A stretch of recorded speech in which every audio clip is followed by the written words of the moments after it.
Hello दोस्तों, आप सभी का स्वागत है धुरीना पर। दोस्तों मैं हूं विपिन यादव। और चलिए, इससे पहले आपने दो वीडियो देख लिया था हाइट एंड डिस्टेंस का। ये तीसरा वीडियो होगा। और अगर आपने पहला वीडियो नहीं देखा है तो पहला वीडियो जरूर देखिएगा। पहला देखने के बाद दूसरा, फिर तीसरा। मजा आएगा पढ़ने में, ताकि समझ में आएगा अगर ऐसे सीक्वेंस बाई देखेंगे तो। आइए, सबसे पहला आज का सवाल क्या कहता है, देखिए। आज का जो सवाल है दोस्तों, प्रश्न है पहला कि दो मीनारों के बीच की क्षैतिज यानी हॉरिजॉन्टल दूरी 50√3 मीटर है। दूसरी मीनार की चोटी से पहली मीनार की चोटी का अवनमन कोण 30 डिग्री है। यदि दूसरी मीनार की ऊंचाई 160 मीटर है तो पहले मीनार की ऊंचाई ज्ञात करिए। चलिए, मान लीजिए कि ये हमारा पहला मीनार, ये हमारा दूसरा मीनार, दोनों जमीन पर है। अब सवाल यह कहता है कि दोनों मीनार के बीच की क्षैतिज दूरी 50√3 मीटर है। माने इनके बीच की दूरी 50√3 मीटर है। सवाल कहता है दूसरी मीनार के चोटी से पहली मीनार की चोटी का अवनमन कोण कितना है, 30 डिग्री। देखिए कैसे बनेगा।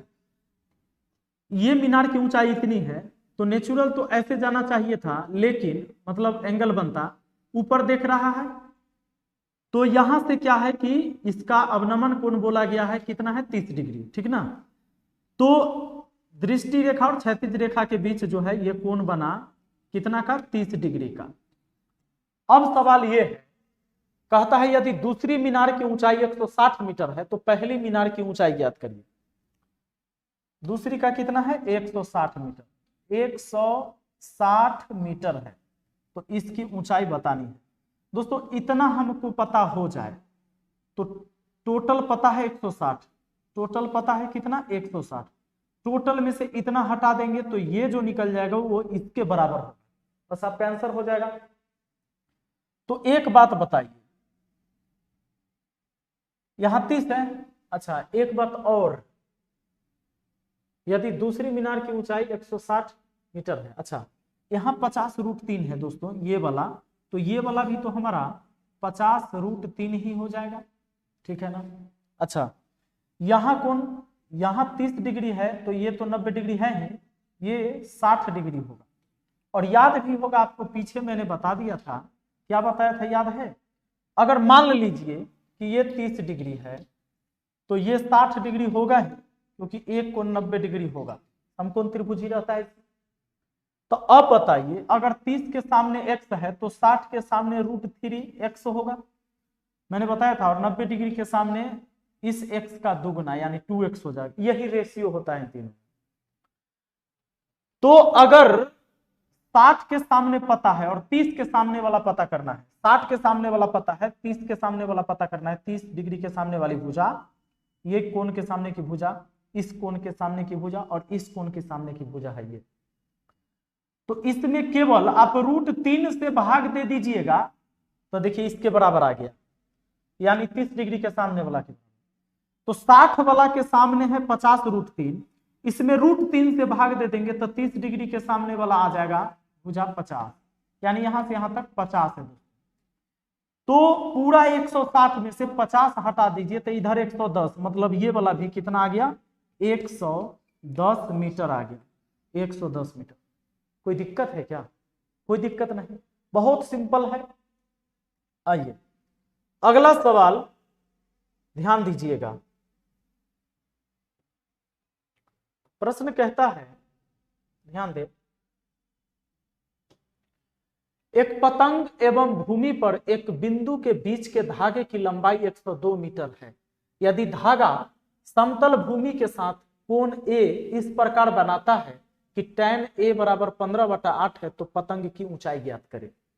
हमें क्या निकालनी है, पतंग की ऊंचाई निकालनी है। एक बात बताइए, एक पतंग एक भूमि पर एक बिंदु के बीच के धागे की लंबाई 102 मीटर है। एक भूमि पर, यह भूमि हो गया, इस भूमि पर एक पतंग एक एवं भूमि पर एक बिंदु के बीच के धागे की लंबाई 102 मीटर। पतंग मान लीजिए यहां उड़ रहा है, ये ऊंचाई हो गया जमीन से, और धागे की लंबाई मतलब इस बिंदु से, क्योंकि धागा सीधा एकदम खड़ा होकर पतंग नहीं उड़ेगा, तो ये कितना दिया हुआ है, 102 मीटर दिया हुआ है, 2 मीटर दिया हुआ, ठीक है। एक पतंग एवं भूमि पर एक बिंदु के बीच के धागे की लंबाई 102 मीटर है।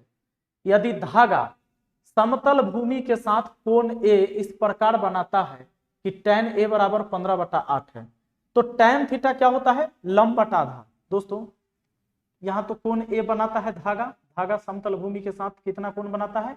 कोण ए बनाता है। अब एक बात बताइए, tan थीटा होता है आपका लंब बटा आधार। tan थीटा क्या होता है? लंब बटा आधार होता है। तो लंब है आधार है, लेकिन रियल में ये आपको कर्ण पता है, तो हमको साइन थीटा निकालना पड़ेगा। अच्छा, तो साइन थीटा में क्या होता है? साइन थीटा में होता है लंब और कर्ण। तो ये आपका है लंब, क्योंकि ये tan थीटा है और ये है आधार। तो कर्ण निकालना है तो रूट अंदर ये लंब का स्क्वायर जोड़ आधार का स्क्वायर, तो यानी कि हो जाएगा हमारा कितना? 225 और 64 289 मतलब हाइट हो जाएगा हमारा ये 17। हाइट कितना हो जाएगा? 17 हो जाएगा। अब एक काम करिए, सॉरी हाइट नहीं, हाइपोटेनियस कहिए इसको, कर्ण कहिए। तो 17 हो गया ये वाला। अब एक काम करिए, आपसे पूछा जा रहा है पतंग की ऊंचाई ये निकालनी है, ये तो इसको लंब को x मान लेते हैं, ठीक है। और साइन थीटा ले लेंगे, क्योंकि साइन थीटा में लंब बटा कर्ण, यानी हम यहाँ कहेंगे कि साइन ए, ठीक है ना, बराबर क्या कहेंगे? लंब बटा कर्ण। तो ये लंब और ये कर्ण, ये लंब और ये कर्ण। दूसरा बात, साइन थीटा में लंब बटा कर्ण, इसमें दोस्तों जैसे इसमें दिया हुआ है लंब और कर्ण ये निकल के आया है, ठीक है ना। तो यानी आप लिख सकते हैं ऐसे, साइन ए बराबर ये लंब बटा आप कर्ण लिख सकते हैं ये 17, ये साइन थीटा में लंब बटा कर्ण। देखिए ये कितना आया था? 17, तो लंब बटा कर्ण हो गया और ये भी बराबर में लंब बटा कर्ण लिखा हुआ है। चलिए अब काटिए, 17 छके 102 और 15 छके 90, यानी 90 बराबर x हो गया, यानी आपको इसका मान निकल कर आ गया है कितना? 90 मीटर हो जाएगा इसकी ऊंचाई, पतंग की ऊंचाई जमीन से। आइए अगला सवाल पर आ जाइए। देखिए नेक्स्ट क्वेश्चन है, किसी प्रकाश स्तंभ से प्रकाश स्तंभ के विपरीत दिशा में स्थित दो जहाजों के अवनमन कोण 30 डिग्री और 45 डिग्री देखे जाते हैं। यदि प्रकाश स्तंभ की ऊंचाई है, यदि प्रकाश स्तंभ की ऊंचाई है, यहां छूट गया है, h है, तो जहाज के बीच की दूरी ज्ञात करना है। हमको क्या निकालना है? जहाज के बीच की दूरी। किसी प्रकाश स्तंभ से प्रकाश स्तंभ के विपरीत दिशा के स्थित दो जहाज के अवनमन कोण 30 डिग्री और 45 डिग्री देखे जाते हैं। मान लीजिए कि ये प्रकाश स्तंभ है, ये पानी है, एक जहाज यहाँ है, एक जहाज यहाँ है जो प्रकाश स्तंभ के साथ 30 डिग्री का कोण बनाती है, और एक दूसरी जहाज यहाँ है जो प्रकाश स्तंभ के साथ 45 डिग्री का कोण बनाती है। अच्छा, तो दोनों जहाज के बीच की इस दूरी को हम क्या कह सकते हैं? डिफरेंस कह सकते हैं। अच्छा, और ये इसकी हाइट जो यहां बोला गया है, यदि प्रकाश स्तंभ की ऊंचाई h है तो जहाज के बीच की दूरी क्या है? ये प्रकाश स्तंभ की ऊंचाई हो गया h, जहाज के बीच की दूरी निकालना है। अब दोस्तों d बराबर क्या लिखेंगे? h इंटू, याद होगा cot theta 1 minus cot theta 2, cot theta 1 minus cot theta 2, यानी कि h बराबर cot थीटा 1 माने छोटका डिग्री जो बोलेगा यानी 30 डिग्री लिखिएगा, तो cot 30 का मान यानी यहां लिखेंगे क्या? cot 30 degree minus cot 45 degree, ये होता है बड़ा वाला बाद में। तो h और यहाँ cot 30 का मान √3 माइनस cot 45 का 1, यानी h into √3 minus 1, h into √3 minus 1, ये हो गया आपका ऑप्शन है। चलिए नेक्स्ट क्वेश्चन पर आ जाते हैं। चौथा क्वेश्चन है, एक सड़क के दोनों तरफ एक दूसरे के सामने दो ऊर्ध्वाधर खंभे हैं, उनमें से एक 108 मीटर ऊंचा है। एक खंभे के सिर से दूसरे खंभे के आगे भाग तक के अवनमन कोण क्रमशः 30 डिग्री और 60 डिग्री है। तदनुसार दूसरे खंभे की ऊंचाई कितने मीटर होगी? देखिए क्या कहता है, मान लीजिए कि एक ये वाला बड़ा वाला खंभा है, एक सड़क के दोनों तरफ एक दूसरे के सामने दो ऊर्ध्वाधर खंभे, उनमें से एक 108 मीटर ऊंचा है, ठीक है। और दूसरा खंभा जो है दूसरा खंभा की ऊंचाई हम लोगों से पूछा है। चलिए इस सड़क पर 2 खंभा था। अब कहता है एक खंभा जो है 108 मीटर ऊंचा है, उनमें से 108 मीटर ऊंचा है। एक खंभे के शीर्ष से दूसरे खंभे के आगे भाग तक के अवनमन कोण क्रमशः 30 डिग्री और 60 डिग्री है। इसके दोनों भाग तक अवनमन कोण कितने हैं? शीर्ष से 30 डिग्री और 60 डिग्री। तो देखिए कोण कैसे बनेगा, यहाँ एक कोण बन गया 30 डिग्री और दूसरा कोण बन गया है इसका कितना? 60 डिग्री। 60 डिग्री। अब आपसे ये पूछता है तदनुसार दूसरे खंभे की ऊंचाई कितनी है, हमें ये वाली बतानी है ऊंचाई। ये निकालने के लिए आपको इसको निकालना होगा, ये निकल गया तो बस हो गया। और ये तब निकलेगा जब इतना पता रहेगा, यानी ये घटा देंगे। टोटल 108 है दोस्तों, टोटल कितना है? 108। और 108 में से ये वाला घटा देंगे तो हमारा नीचे वाला निकल जाएगा। अब एक बात बताओ, 60 डिग्री है, पूरा में समझिए। अगर यहां 60 है तो निश्चित दोस्तों ये 30 डिग्री होगा, क्योंकि ये 90 होना ही, 60 30 90 या 90 180। अब एक बात, 60 डिग्री के सामने जितना मान रहता है उसमें √3 से भाग देने पर 30 डिग्री के सामने वाला निकल जाता है, √3 से भाग देने पर। अब अगर ये वाला 108/√3 है तो ये वाला भी 108/√3 होगा। अच्छा, दूसरा चीज, ये 30 डिग्री है तो ये पूरा तो 60 डिग्री होगा ना, ये पूरा 60 डिग्री, क्योंकि ये है 90 डिग्री आपका, तब तो 90 30 और 60 मिलकर 180। अब 60 डिग्री के सामने जितना है तो 30 डिग्री के सामने निकालना है, तो 60 वाला में √3 से भाग दीजिए, यानी इसमें √3 से और भाग देंगे तो यहां निकल जाएगा। यानी 108 में 108/√3 में √3 से और भाग दे देना है, तो इससे ये कट गया, कट जाएगा कितना बार में? 36 बार में। ये 3 है, 3 से 108 को 36 बार में काट सकते हैं, और यानी कि ये निकल के आया मात्र 36 मीटर। तो 108 में से 36 घटा दीजिए, 72 आपका आंसर हो जाएगा, ऑप्शन बी। कोई दिक्कत नहीं है। आइए अगला सवाल देख लीजिए। प्रश्न है कि किसी अधूरे ऊर्ध्वाधर खंभे के शीर्ष का उन्नयन कोण आधार से 100 मीटर की क्षैतिज दूरी पर 45 डिग्री है। यदि पूरे बने खंभे के शीर्ष की उसी बिंदु पर उन्नयन कोण 60 डिग्री होता है तो अधूरे बने खंभे की ऊंचाई कितना और बढ़ाना है? किसी अधूरे ऊर्ध्वाधर खंभे के शीर्ष का उन्नयन कोण आधार से 100 मीटर की क्षैतिज दूरी पर 45 डिग्री। किसी अधूरा खंभा, देखिए किसी अधूरे ऊर्ध्वाधर खंभे के शीर्ष का उन्नयन कोण आधार से 100 मीटर की क्षैतिज दूरी पर 45 डिग्री है। मान लीजिए कि आधार से इतना दूर ऊर्ध्वाधर एक खंभा है अधूरा, तो जब वो अधूरा है दोस्तों, अधूरा है उसका कहता है कि कोण जो है ना 45 डिग्री। ये कोण कितना है?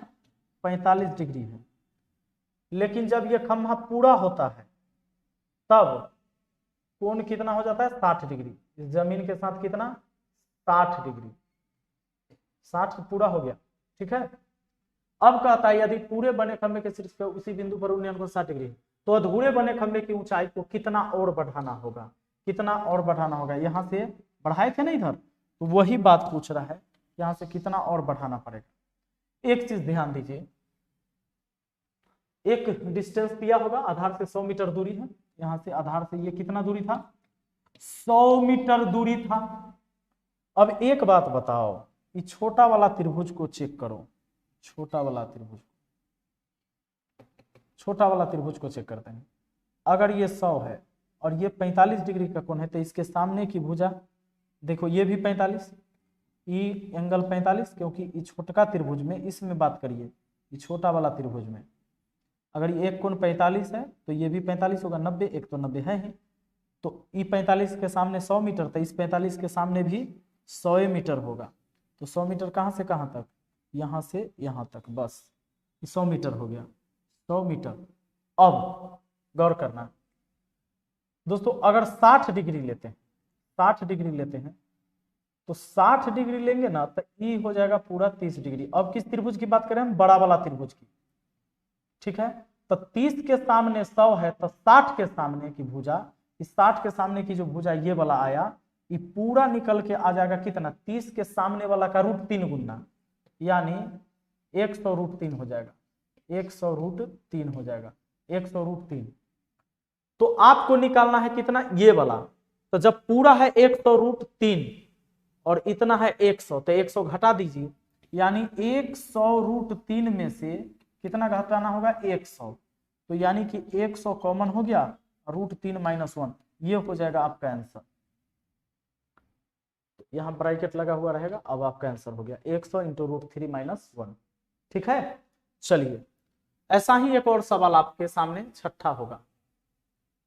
देखिए छठा कहता है कि भूतल से 5000 मीटर की ऊंचाई पर उड़ता हुआ एक विमान एक क्षण को एक अन्य विमान के ऊर्ध्वाधर पर उड़ता है और तब भूतल के एक ही बिंदु से दोनों विमान के उन्नयन कोण क्रमशः 60 डिग्री तथा 45 डिग्री हो जाता है। तदनुसार उस क्षण दोनों विमान के बीच की ऊर्ध्वाधर दूरी कितनी है। देखिए मान लीजिए कि एक विमान जो है से 5000 मीटर पर उड़ रहा है, 5000 मीटर पर उड़ रहा है और कोण बना रहा है कितना डिग्री का, उड़ता हुआ एक क्षण अन्य ऊर्ध्वाधर ऊपर उड़ता है और तब भूतल के एक ही बिंदु से दोनों विमान के उन्नयन कोण क्रमशः 60 डिग्री और 45 डिग्री। एक मान लो विमान यहाँ है और एक ही बिंदु से दोनों विमान का जो एंगल है, एक का है आपका 60 डिग्री, बड़ा 60 डिग्री और छोटा कितना 45 डिग्री। तो कहता है दोनों विमान के बीच का ऊर्ध्वाधर दूरी कितनी होगी। सेम वैसा ही सवाल है दोस्तों, और एक चीज इसमें और दे दिया है, भूतल से 5000 मीटर की ऊंचाई पर उड़ता हुआ, यानी यहां से यहां पूरा दिया हुआ है कि वो 5000 मीटर ऊंचाई है। ठीक है, क्या करना है, एक काम कर सकते हैं, ये पूरा 60 डिग्री लेते हैं, क्योंकि ये वाला हमें पूरा पता है, बड़ा वाला त्रिभुज का कोण की यहाँ कितना है 60, तो यहाँ कितना होगा बड़ा वाला का 30, 60 30 90 और ये तो 90 है ही, 90 90 180।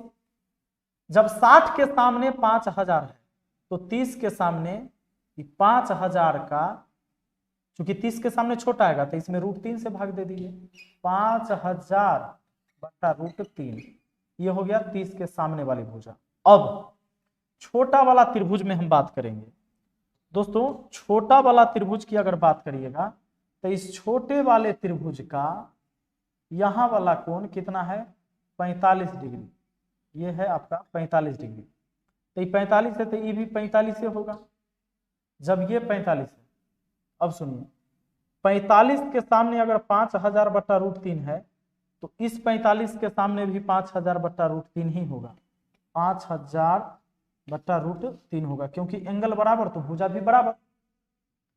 तो यहां से यहां तक 5000 बटा √3 है, जबकि यहां से यहां तक 5000 है। तो हमको क्या करना होगा कि पूरे 5000 में से, यानी 5000, थोड़ा इसको कलर को चेंज कर देता हूं मैं, 5000 में से हमको घटा देना है 5000 बटा √3। ठीक है, इससे यहां आपका गुना हो जाएगा, तो 5000 √3 माइनस ये 5000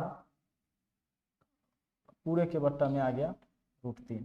आप इसको ऐसे लिख सकते हैं, दूसरा ऐसे भी लिख सकते हैं, 5000 कॉमन ले लीजिए, 5000 कॉमन हो गया तो ये √3 माइनस 1 और पूरे के बट्टा में कर दीजिए √3। 5000 कॉमन निकाल दिए, √3 माइनस, चलिए आपका आंसर कहाँ गया, यहाँ ऑप्शन ए। तो एक सवाल और है आपका,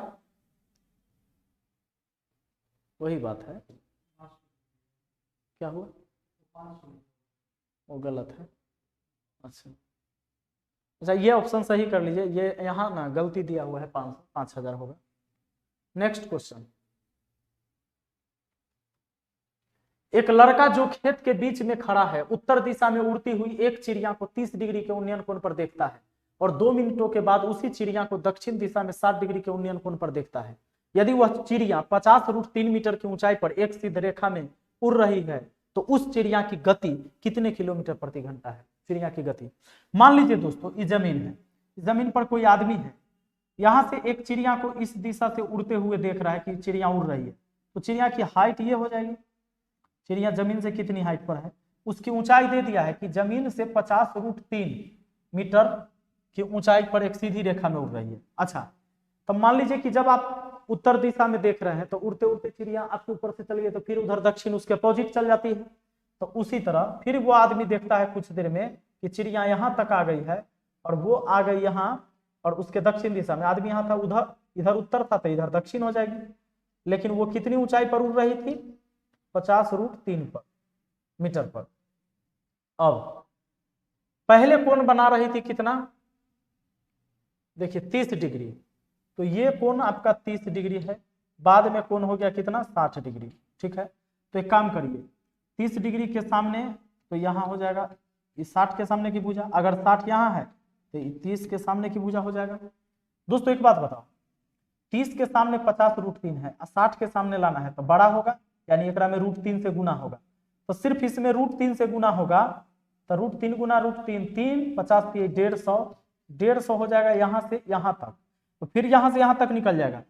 60 के सामने इतना तो 30 के सामने कितना? तो 60 वाला में √3 से भाग, तो ये आ गया 50, ये आ गया कितना? 50, यानी यहाँ से 50 150, तो 150 और 50 200, यानी 200 मीटर वो चिड़िया दूरी तय किया। और 200 मीटर जो दूरी तय किया हूं 2 मिनट बाद देखा, यहां से यहां तक आने में उसको लगा 2 मिनट। तो 2 मिनट, तो इस दूरी में समय से भाग दे देते हैं, तो 2 मिनट से ना भाग देकर सेकंड से भाग देंगे। देखिए 2 मिनट को हमने सेकंड में चेंज कर दिया, 60 दूना 120 सेकंड हो गया, ऊपर मीटर नीचे सेकंड, तब तो होगा मीटर प्रति सेकंड। अब चलिए 0 से 0 काट दीजिए, 2 से 10 बार में काट दीजिए, 10 का आधा 5, 6 का आधा 3, मतलब हुआ 5/3 मीटर प्रति सेकेंड। लेकिन ऑप्शन तो नहीं है किलोमीटर प्रति घंटा में, तो 5/3 में 18/5 से गुना करिए, 5 से 5 कटा 3 छके 18, मतलब 6 किलोमीटर प्रति घंटा आपका आंसर। कोई दिक्कत नहीं। तो चलिए मिलते हैं फिर अगली वीडियो में। Thank you, best of luck.